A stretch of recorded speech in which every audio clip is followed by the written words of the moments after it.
We are an all-volunteer organization. The majority of our people work 8 to 5 jobs in other industries and services. It's just people wanting to help out. We're on call 24/7, so the emergencies don't wait until we're all happy to take them. They come when they come, and inconvenient as it may seem initially, it's a great opportunity for me to be a relevant and impactful person for the city of Wilmore.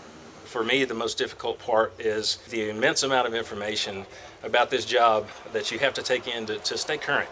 It's difficult to stay up to speed on changing technologies, changing tactics, and those kinds of things.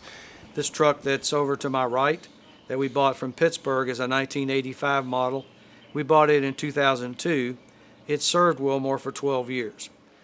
And the problem with it is because it's 30 years old, it has a hard time of being certified to be safe.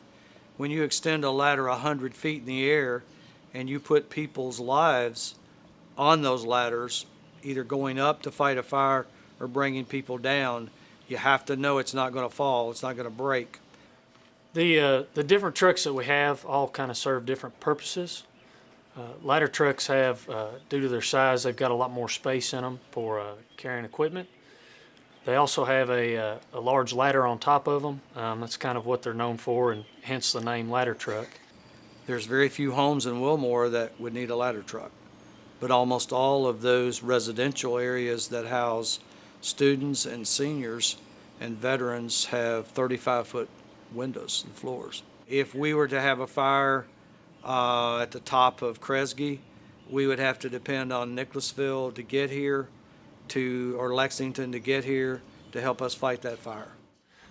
You're actually looking at that ladder truck being operational 20 to 25 minutes after we've initially been called to the fire. So that would be our plan B, but it's not a great plan B. A used ladder truck will cost between $200,000 and $350,000. And that's what we're trying to find, is a truck that's only about 10 or 12 years old that would possibly have 15 or 20 more years of life in Wilmore. We're looking at several options for purchasing a truck. We wrote a grant with FEMA, and even though we moved on into the later rounds of that grant, we weren't awarded the grant at the end of the year. So we've also looked at grant writing with the Kentucky League of Cities and have been unsuccessful there so far. So as far as our alternative methods, we haven't really been real successful. We don't have a lot of money in Wilmore. We're a very small town. So it'll be a major expenditure for us to do that, but nothing's as important as your safety.